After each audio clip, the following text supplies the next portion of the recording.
नमस्कार, राष्ट्रबोध से मैं पवन केसवानी। दिल्ली के जेल से बाहर आए मुख्यमंत्री अरविंद केजरीवाल ने आखिर अपनी खासम खास आतिशी मालीवाल को दिल्ली का मुख्यमंत्री बना दिया। मुख्यमंत्री बनने के बाद मोहतरमा की बातों को यदि आप गौर करें तो आपको यकीन हो जाएगा कि हमारे देश में राजनीति का स्तर कुछ भी हो सकता है, किसी भी हद तक लोग नीचे गिर सकते हैं। राजनीति के ऐसे ही रसातल में जाने के कारण आम लोग राजनीति से आने से बचते हैं। आतिशी मुख्यमंत्री बनी है, उनकी बातों पर यदि आप गौर करें तो आपको 100% यकीन हो जाएगा कि राजनीति में चापलूसी और चाटुकारिता कितनी जरूरी है। मैं आज ये जरूर कहना चाहती हूँ आम आदमी पार्टी के सभी विधायकों की तरफ से, दिल्ली की 2 करोड़ जनता की तरफ से, कि दिल्ली का एक ही मुख्यमंत्री है और उस मुख्यमंत्री का नाम अरविंद केजरीवाल है। एक ऐसा आदमी जो एक नई पॉलिटिकल पार्टी से पहली बार चुनाव लड़के मुख्यमंत्री पद से इस्तीफा दे सकता था, ऐसे आदमी पर, ऐसे ईमानदार आदमी पर भारतीय जनता पार्टी ने भ्रष्टाचार के आरोप लगाए, झूठे केस किए, फर्जी केस किए, अपनी एजेंसीज ईडी को, सीबीआई को उनके पीछे छोड़ दिया, उनको झूठे मुकदमे में 6 महीने तक जेल में रखा। खुद को कट्टर ईमानदार बताकर मुख्यमंत्री की कुर्सी पर बैठे अरविंद केजरीवाल ने बेशर्मी की पराकाष्ठा भी पार कर ली है। आजाद भारत की राजनीति में इतना बेशर्म मुख्यमंत्री आपने कभी नहीं देखा होगा। जो कभी खुद को कट्टर ईमानदार बताते थे, उनके बहुत करीबी दोस्त कुमार विश्वास के कई इंटरव्यू और वक्तव्यों को आप इंटरनेट पर देख सकते हैं। गांधीवादी अन्ना हजारे के बगल में बैठकर जो कभी अपनी बच्चों की कसम खाते थे और कहते थे, आज आपको उनकी 2 साल पुरानी कही हुई बातों पर गौर करना चाहिए। कहते थे राजनीति में नहीं आऊंगा, लेकिन घोटालेबाजी और लूट खसोट की लत ऐसी लगी कि शराब घोटाले के मामले में अदालत ने बार बार उन्हें जमानत देने से इनकार कर दिया। कई मजबूत सबूत हैं उनके विरुद्ध। दिल्ली में विधानसभा चुनाव के 5 महीना पहले जमानत मिली है, इस शर्त पर कि वो मुख्यमंत्री की कुर्सी पर नहीं बैठेंगे।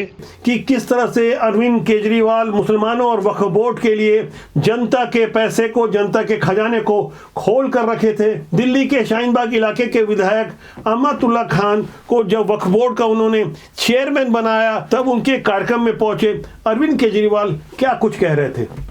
तन मन धन से केजरीवाल भी और दिल्ली सरकार भी पूरी तरह से वक्फ बोर्ड के साथ है।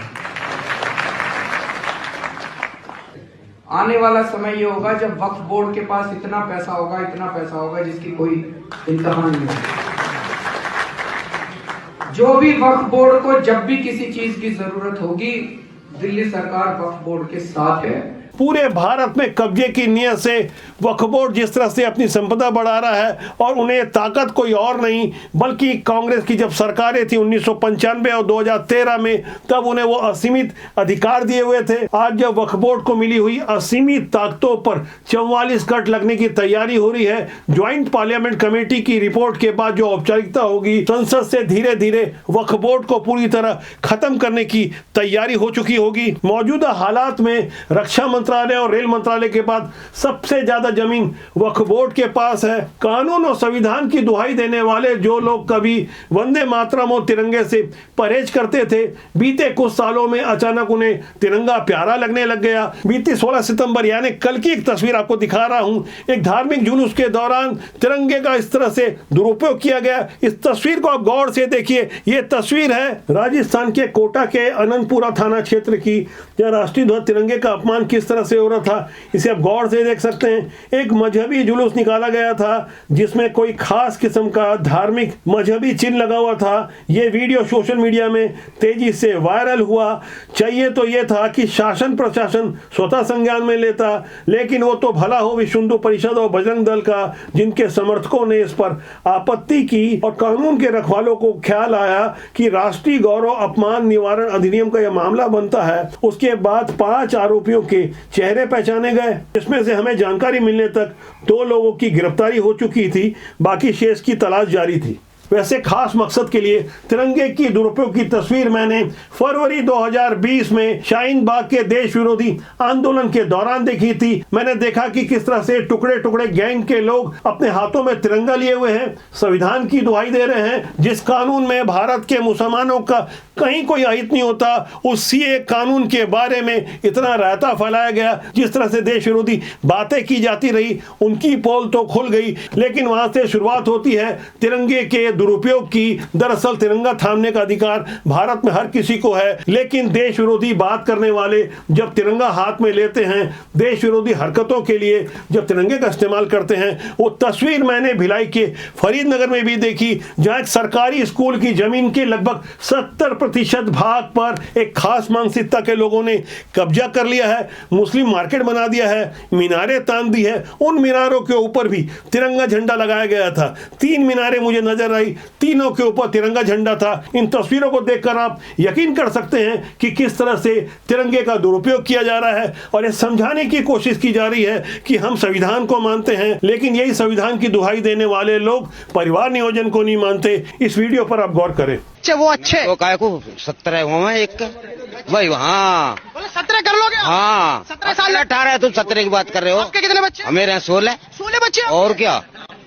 अच्छा जी। हाँ बड़ा लौंडा था युरा मेरा ये खड़ा। अच्छा जी। हाँ जी, नहीं लगा 2 ही करने चाहिए थे, महंगाई है। ना अच्छा जी। खूब करो। पर सर बढ़ती जनसंख्या बेरोजगारी को ना रोजगारी तो सब खागा मोदी और योगी। अच्छा जी। हाँ सब खा गए, खान साहब सुनते हैं? सब खा गए मेरे भैया, सब खा गए। हम तो हमारे 2 पे भरोसा नहीं। ना हम ना कर रहे भैया, तुम पे ना कर रहे भरोसा। पर युवाओं से तो कैसा हम ना कर रहे किसी पे भरोसा। संविधान की दुहाई देना और संविधान को मानना और संविधान का पालन कराना, ये सारी बातें अलग अलग है। क्या कानून अलग अलग लोगों के ऊपर अलग अलग ढंग से काम करता है? मैंने कोटा के अनंतपुर थाना क्षेत्र की जो तस्वीरें आपको दिखाई, वहां गौर करने वाली बात यह है, मजहबी जुलूस के दौरान तिरंगे झंडे के ऊपर जो एक खास किस्म का चिन्ह लगाया गया था, जो मजहबी निशान बताया जा रहा है, इस पर 5 लोगों के विरुद्ध मामला मुकदमा दर्ज किया गया। लेकिन गौर करने वाली बात यह है, राष्ट्रध्वज के सम्मान से जुड़े हुए जो कानून है, जिसे आप इंटरनेट पर ध्यान से पढ़ सकते हैं, समझ सकते हैं, गूगल करना बहुत आसान है, वहां आपको एक और तस्वीर दिखेगी। ये तस्वीर है कांग्रेस पार्टी की, जिसमें पंजे का निशान है, साफ तौर पर देख सकते हैं। क्या इनके ऊपर कानून नहीं लगता? कानून का पालन तो सभी जगह होना चाहिए। तो ऐसे में समझने वाली बात यह है कि राजस्थान, जहां भारतीय जनता पार्टी की सरकार है, वहां फौरन कानून का पालन नहीं करने वालों को कानून समझा दिया गया। लेकिन कांग्रेस पार्टी के ऊपर जब पंजे का निशान है तो उस पर कब कार्रवाई होगी? ऐसा ही एक और उदाहरण छत्तीसगढ़ के पुराने मंत्री मोहम्मद अकबर पर भी लागू होता है। जिन दिनों वो मंत्री हुआ करते थे, उन पर आरोप लगा कि नौकरी दिलाने के नाम पर पैसा खाया करते थे। ये आरोप और कोई नहीं बल्कि एक मरने वाले ने अपने सुसाइड नोट में साफ तौर पर मंत्री मोहम्मद अकबर का नाम लिखा है, मदार खान का नाम लिखा है, उसके साथियों को नाम लिखा है। जब सुसाइड नोट में लिखे गए सारे साथी गिरफ्तार हो गए, तो मोहम्मद अकबर को आखिर क्यों छोड़ दिया गया? इसलिए आज मैंने राष्ट्रबोध के जनमन से एक बड़ा प्रश्न खड़ा किया है, क्या कानून सबके ऊपर बराबर लागू होता है? इस पर आप गौर करें, समझने की कोशिश करें। हम भी समझना चाहते हैं कि आप देश की राजनीतिक दशा दिशा को कितना समझ पाते हैं। वैसे हमारा मानना है राजनीति बुरी नहीं होती, उसमें काम करने लोग अच्छे या बुरे होते हैं। तो आज के लिए इतना ही। मेरा आपसे आग्रह है कि चैनल को देखें, लाइक करें, शेयर करें, सब्सक्राइब जरूर करें, जिससे आपका और हमारा साथ ज्यादा लंबे समय तक मजबूती से बना रहे। नमस्कार।